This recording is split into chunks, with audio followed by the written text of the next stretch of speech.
Assalamualaikum warahmatullahi wabarakatuh. Rahayu. Alhamdulillah hari ini kita masih di channel Lelaku Budaya yang kebetulan kita kedatangan tamu yang istimewa, Mas Izudin Rizal Fahmi dari dosen IAIN di PSI nggih. Oh, SPI Kuali kaya apa jenenge kampanye ya. SPI Sejarah Peradaban Islam. Fokusnya di Jawa, bahasa Jawa. Iya. Bahasa Jawa, tapi ngajar bahasa Jawa, tapi tiap harinya saya melihat uploadannya itu tentang makam-makam. Senengane ngincengi cungkup, ngincengi apa jenenge nisan ya. Nggih, makam Sama nisan. ini kijing. Ini menjadi menarik kalau kita membahas makam karena kita melihat di Jawa khususnya ataupun Ponorogo itu kita melihat banyak peradaban yang ditengarai dengan tersebar bentuk-bentuk nisan nggih. Iya, Itu kalau kita mau mengkaji itu kan akhirnya ada banyak pengetahuan yang bisa kita gali. Ya, betul. Baik teknologi ukirnya, kemudian teknologi pemanfaatan batu, ada yang dari kayu, ada dari batu bata kan begitu, Ya, betul. tembikar ya. Ya. Nah ini kita bisa memperhatikan bagaimana orang-orang Jawa menandai pemakaman itu supaya anak turunnya tidak melupakan leluhurnya. Nah, Betul. ini Mas Idin, ini menjadi menarik kalau jenengan bisa menceritakan peradaban makam ya. Itu kan kepada makam itu kan jauh sebelum Islam kan sudah ada penanda-penanda tentang nisan ataupun candi atau mungkin prasasti atau apa itu istilahnya. Ya. Tidak usah perkenalan ya. Langsung mawon. Nah, jadi sebelum masuk ke intisari makam atau tentang hal-hal ihwal tentang nisan dan lain sebagainya. Jadi saya memberikan klasifikasi sebelumnya. Ini juga saya ajarkan ke teman-teman mahasiswa di IAIN. Jadi ada 3 hal yang perlu diperhatikan dalam menarasikan sebuah sejarah, khususnya sejarah yang ada di Jawa atau sejarah lokal khususnya di Ponorogo. Itu yang pertama, saya menyebutnya 3M. 3M. Itu pertama ada masjid, yang kedua ada makam, yang ketiga ada manuskrip.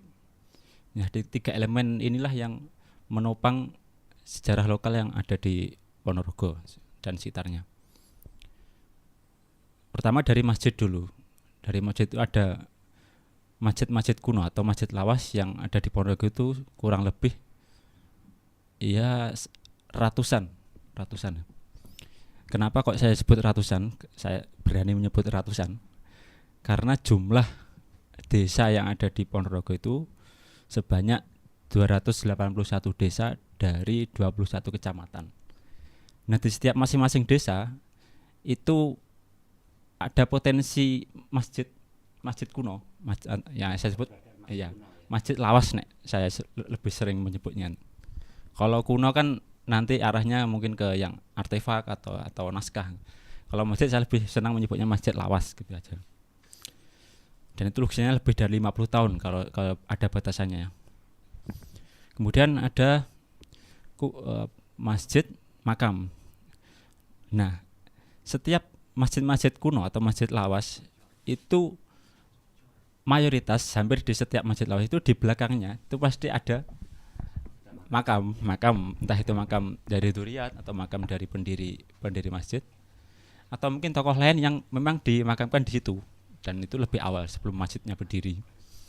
Dan yang lain pendukung atau elemen pendukung yang ketiga ini mungkin bisa ada, mungkin bisa tidak, itu manuskrip.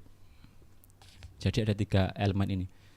Saya menyebutnya 3M, konsep 3M. Pertama masjid, makam, kemudian manuskrip. Kalau manuskrip nanti ada pembahasannya sendiri. Kita ke pokok yang ketiga, yang makam itu ya. Ya.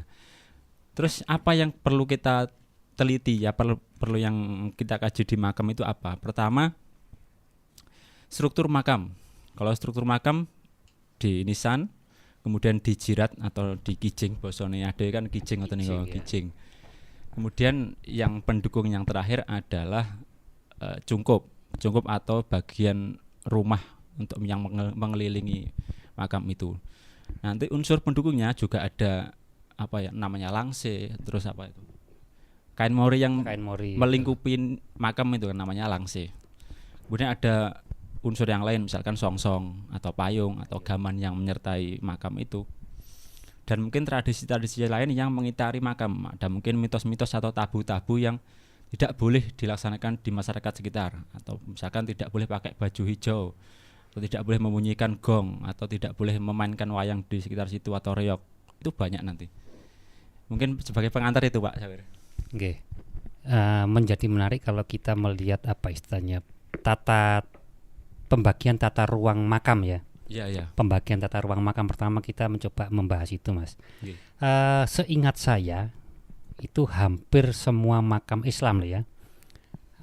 Ketika itu di belakangnya masjid, biasanya makam tokohnya di belakang yang kemudian berada paling utara. Dan yang menarik lagi, kenapa di utaranya makam itu pasti ada ruang kosong yang menjaga jarak antara makam tertua dengan aktivitas manusia.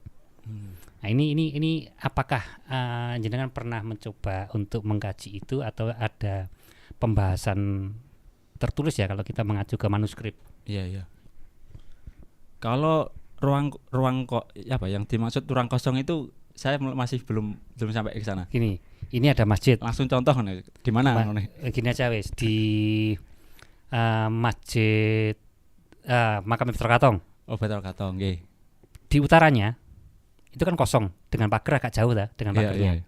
Kemudian di makam ini Masjid Agung itu di utaranya ada kosong dengan pagar agak jauh. Iya. Apakah ada kemungkinan karena faktor penghormatan orang Jawa kepada yang dituakan atau yang ditokohkan, betul, supaya kepalanya nggih mustoko. Mustoko itu sebagai tanda apa ya? Kebesaran, dan bagi orang Jawa ngendasi wong iki ora apik. Jadi kalau saya dulu ketika diajari oleh Mbah itu aja ngasih ndemok sirahe kancamu. Itu dipegang aja enggak boleh. Jadi saya lebih kepancing ini. Jadi dulu ada pengelana yang dari Italia yang namanya Antonio Vigavetta. Itu kurang lebih di abad ke-15. Kalau salah saya dibetulkan. Itu pernah datang ke Jawa. Itu dia menuliskan bahwa dia mungkin lebih arahnya ke mengklaim ya. Dia mengklaim bahwa tidak ada orang yang paling angkuh kecuali orang Jawa. Karena orang Jawa itu kalau berjalan, kalau ada orang di atasnya, itu marah. Terus ya mungkin terjadi apa? Mungkin peperangan atau apa. Jadi kalau ketika seseorang atau tokoh itu sudah wafat atau sudah meninggal dan dia dikuburkan di suatu tempat atau mungkin tadi di belakang masjid, itu memang ada sebuah ruang kosong. Begitu juga di Tegalsari juga ada. Itu ada ruang kosong di belakangnya. Itu memang tidak boleh ada aktivitas apapun di sekitar situ. Ya kalau mungkin berjalan untuk tempat berjalan atau mungkin nek zaman biyen apa nggawa dokar apa nggawa cikar, itu memang harus turun dan dituntun, tidak boleh jak-jakan melaku, tidak boleh. Nanti mungkin ada mitos-mitos menjadi sakit atau mungkin kejadian-kejadian apapun setelah itu, setelah itu. Jadi memang begitu. Itu bukan sesuatu yang sakral menurut saya. Itu memang hanya lebih ke arah etika Jawa yang memang begitu. Tidak hanya orang yang masih hidup saja kita hormati, tapi mereka-mereka yang sudah wafat, sudah meninggal juga harus mendapatkan penghormatan yang sama. Mereka tidak hanya meninggal tapi hanya berganti alam mungkin gitu. Ya memang kalau kita mengkaji etika Jawa itu kita tidak bisa mengeneralkan dengan etika nasional dan internasional. Karena apa? Mengacu di Jawa bahasa saja itu ada pembagian. Ada klasifikasi bahasa. Ada klasifikasi bahasa. Kemudian kalau kita mengacu kepada eh, tempat duduk, itu pun di Jawa juga ada klasifikasi, bukan karena adanya faktor ini ya, faktor pembedaan kelas, tetapi lebih pada penghormatan. Ya. Kesadaran menghormati seseorang, bukan karena kemudian adanya penghambaan kepada yang di bawahnya, tapi penghormatan dari yang di bawah kepada yang atas. Bahkan mengacu kepada makam pun biasanya anak cucunya ataupun siapanya tidak akan berdekatan sebanding lurus dengan posisi mustokone sang tokohan begitu. Betul. Ya. Walaupun sebenarnya jaraknya jauh, sisinya jauh, dia pasti akan agak ke selatan dikit. Agak ke selatan dikit. Iya. Padahal itu sudah posisi menjadi jasad yang ditinggalkan oleh ruhnya pulang kepada sang penciptanya. Napa? Kundur. Kasuwun kundur dumateng karsani Gusti, kan begitu. Jadi prinsipnya orang Jawa melihat kematian itu bukan kematian yang sudah selesai ya. Tetapi kematian antar terpisahnya jasad dengan ruhnya. Jasad masih menjadi hak dunia, dan manusia yang berada di dunia masih harus menghormati jasad itu sendiri. Nah, ini saya menjadi tertarik untuk memicu lebih nakal, nggih. Boleh ya? Boleh. Ini mungkin ada kaitannya dengan kasus pembangunan sepiteng di sebelahnya makam Mbah Cokronegoro. Oh, malah kalau belum begitu informasi ini. Kita kaji dari sisi etika. Kalau syariat itu tidak jadi masalah. Iya. Itu bebas syariat. Cuman kalau bicara etika Jawa terkait dengan tata kelola makam, kira-kira menurut jenengan yang biasa pirawiri ataupun mendalami makam, dibangunnya sebuah sepiteng di dekatnya makam itu jejer loh. Bersebelahan gitu ya? Paling jarak cuma 2 meter 3 meter. Oh, di komplek makam Mbah Cokronegoro Purnomosari. Iya, belakang Masjid Agung. Itu jejer bersih. Bagaimana pemahaman jenengan secara etika Jawa? Kita tidak bicara masalah syariat, tapi etika Jawa. Jadi kalau terkait pembuangan kotoran manusia di tempat memang manusia itu bersemayam di dalamnya, meskipun bukan sesuatu yang makam itu memang kalau bagi saya juga sakral, juga sesuatu yang profan antara dua itu. Tapi kalau menurut saya pribadi, adanya penemuan ini kasus septiteng yang ada di makam Mbah Cokronegoro di makam Purnomosari itu memang problematik dan harus memang segera ditangani juga, karena ini bukan ranahnya syariat agama memang betul, tapi terkait moral juga, moral yang ada di Jawa, bahwa makam yang dituakan itu Mbah Cokronegoro yang wafat tahun 1900 itu harus menjadi objek budaya kalau bahasanya orang itu ya, objek budaya. Kalau objek budaya sudah tercemar di dalam tanda kutip oleh keabeyan, kelalaian kita sendiri dari pembuangan kotoran itu bagi saya juga sangat menghina budaya, juga menghina makam sebagai sangkan paraning dumadi oleh konsep Jawa gitu. Meskipun sangkan paran kan soko art nyandi, balik nyandi kan kotoran juga kembali ke lek jare wong Jawa empan papan. Nggih. Tanggap tanggap ing sasmita kan begitu. Jadi memang kita kalau bicara di Jawa itu ada hukum yang melekat, tidak hanya hukum negara, tidak hanya hukum agama, ada hukum adat. Nah, ini 3 hal ini harus dikaji dalam hal apapun di dalam bermasyarakat kan begitu. Nah, ini hari ini sudah mulai ditinggalkan. Bagaimana nyun sewu, hari ini orang berziarah kembali ke makam, etika berziarah sudah berbeda. Dengan datangnya budaya baru atau mungkin sinkretisme dengan sesuatu yang berbeda, atau akulturasi, atau bahkan mungkin malah penggeseran. Dulu seingat saya, orang ketika berziarah di makam itu tidak dengan cara berdiri. Seingat saya. Hari ini berdiri dengan teriak-teriak, bukan teriak-teriak apa, berdoanya kenceng. Kenceng. Nah, kalau dulu dengan selembut mungkin. Ini gimana menurut kajian jenengan? Kalau mungkin saya salah diingatkan ya.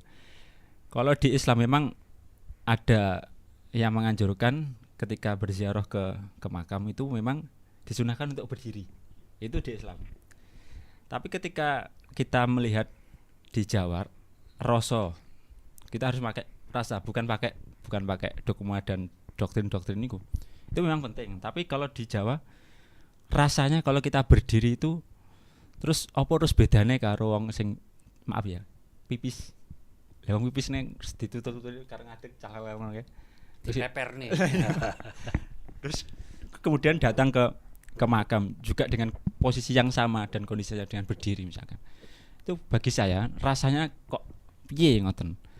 Nah, kalau bagi saya pribadi ya mulai dari depan saya bercerita dikit boleh ya? Monggo. Ketika haul di makam Mbah Ronggo Prawirodirjo 3 di Gunung Bancak Magetan, itu kan letaknya memang makamnya di puncak Gunung Bancak itu di Kawedanan atau Pangguranggaring itu, saya lupa. Itu harus nanjak, kalau pakai motor ya rodok ngoyo titik lah, pada munggah gitu. Jadi saya memang sengaja memang motor saya itu saya taruh di bawah, saya naik ke atas, naik. Meskipun teman-teman saya bareng Pak Rofi ketika itu, sampean kan pun, Oh iya. bersong ya. Nah saya taruh bawah motor saya, terus saya naik. Ya saya dianggap, piye to bocah iki motor wae iso nyapa dadak mlaku. Memang rasa saya berbeda. Memang kalau di Serandil juga motor saya taruh di bawah, terus kemudian naik.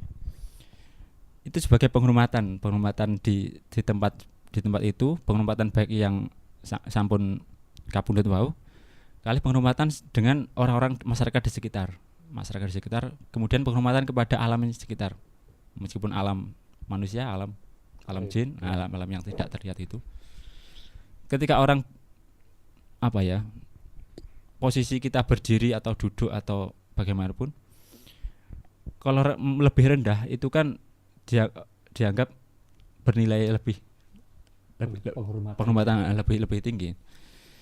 Nah sampai di atas di Gunung Bancak itu juga ya kalau yang lain mungkin masih memakai sepatu, mungkin masih memakai alas kaki ya. Ketika itu saya juga lepas kaki ya dianggap bocah katrok, bocah harung. Ada mungkin suara-suara yang tidak enak begitu. Terus ketika masuk di makam ya biasa menundukkan kepala, kemudian agak mungku, terus melaku ndodok ngoten kalau Pak. Oh apa jenenge? Mlaku timpuh. Nggih. Apa ngaran niku ya? Ya, pokoknya mlaku ndodok lah. Nggih. Sampai ke depan pusara atau nisan jiratnya itu juga nanti di sana berdoa. Jadi mungkin menurut orang-orang yang di luar sana ini pengabaian ya seperti ini. Tata cara seperti itu mungkin diabaikan di kalangan masyarakat kita ya. Kalau di masyarakat keraton mungkin berbeda tata cara. Nah itu yang mungkin sebagian ditinggalkan oleh pemuda-pemuda. Kalau ketika di Tegal Sari jakjok, foto-foto, selfie. Kalau begitu nek rawe apa ngono dikurangi lah. Cara-cara sing ngono kuwi. Oke, saya jadi ingat ketika kita bicara arsitektur ya. Rumah, masjid, makam. Sama-sama ini konsepsi rumah itu sebenarnya. Iya, betul. Rumah dalam pribadi manusia untuk bermukim tidur dan sebagainya. Dalam kanggo manembah marang Gusti. Dalam mengalah nggih. Dalam gawe wangsule. Nggih. Ingsun tumrap manegesi Gusti begitu. Okay. Jadi kalau kita melihat dulu rumah Jawa itu depannya itu pasti pendek. Ya, lebih rendah. Ya. Masjid kuno pun masjid lawas ya. Masjid lawas pun juga semakin rendah. Iya. Cungkup makam lawas pun juga rendah. Rendah. Apakah kemudian kita melupakan bahwa kalau kita tidak mau menunduk batu ini mesti kejedot kan begitu. Yeah. Ini adalah cara orang Jawa ngajari sopan santun secara fisik maupun batin. Yeah. Ben gampang yes langsung di contoh. Yeah. Kowe ora gelem nunduk, ora gelem ngendek. Kowe mesti kebaduk. Kalimatnya wong Jawa kuwi puncak spiritualitas orang Jawa itu adalah merendahkan diri. Yeah. di hadapan apapun, terutama kepada Gusti kan begitu. Nggih, betul. Hari ini kita melihat perombakan ini ya, arsitektur ya, rumah, masjid, makam, semua ditinggikan. Iya. Sehingga yang terjadi adalah orang pasti akan begini, Ya ndangak, pasti ndang. nggih. Tapi ketika ini posisinya direndahkan, pasti akan menunduk. Iya. Nah ini kemudian menjadi PR jenengan. Nah, aku ngomongin naki itu boleh toh? Boleh. Karena jenengan sudah dianggap profesor sarkup kan begitu. Ini ada Beban istilah- moral ini. ya, sarjana kuburan. Ini sudah profesornya ini. Ini kan menjadi PR jenengan untuk mengedukasi ulang, ya, mengedukasikan ulang terkait dengan arsitektur bentuk arsitek daripada cungkup Ya. masjid dan ini ada hubungannya tiga wilayah ini. Ya. Ini mungkin menjadi menarik ketika itu menjadi sebuah tulisan yang kemudian menjadi kajian juga, supaya tidak hanya sekedar obrolan. Kan Iman ngomong literatur tapi tidak menjadi literasi. Nggih. Nah, pripun menurut jenengan itu? Ya menarik tadi yang disampaikan Pak Sawir. Jadi memang orang Jawa itu membuat atau membangun sebuah, entah itu bangunan rumah, kemudian masjid ataupun cungkup, itu mengapa kok dibuat lebih rendah dari bentuk fisik kita ya. Itu memang ada segi filosofisnya atau segi ajaran-ajaran moral. Itu memang ya tadi sudah disampaikan, pertama untuk menundukkan badan fisik, kedua menundukkan hati untuk biar lembah manah, ben semakin kita merendah itu juga semakin ditinggikan oleh Tuhan. Ada istilah seperti itu. Yang kedua itu lebih ke arah nek panggah ndedeg ngene, nanti kan sirahe bakal ketatap. Itu bagi saya adalah sebuah sanepan atau perumpamaan kalau istilah Jawa itu. Kalau kita berhadapan di dunia kosmologi Jawa, itu kita lebih ke arahnya adalah pembentukan karakter dari hati atau arah batiniah. Kalau lebih kita mendominasi dari akal atau rasional, itu pasti kita akan terbentur. Lihat kok yang beduk nih sirah itu tadi loh. Itu pasti. Dan banyak kasusnya. Contohnya apa ya? Contohnya ketika ada istilah dari linguistik bahasa-bahasa. Itu kalau di logika itu kan misalkan kalau bau gitu ya. Kalau di Jawa kan banyak simbol atau variannya kan lebih banyak. Kalau di mungkin bahasa Indonesia cuma bau, kalau di bahasa Inggris hanya mungkin bad smell. Itu kalau di Jawa tuh variannya lebih banyak dan lebih spesifik, lebih mendetail. Misalnya kalau ada bau kambing, lebus, perengus, badak, bangir dan sebagainya. Itu lebih berkaitan kepada rasa seperti tadi di batin. Mungkin itu.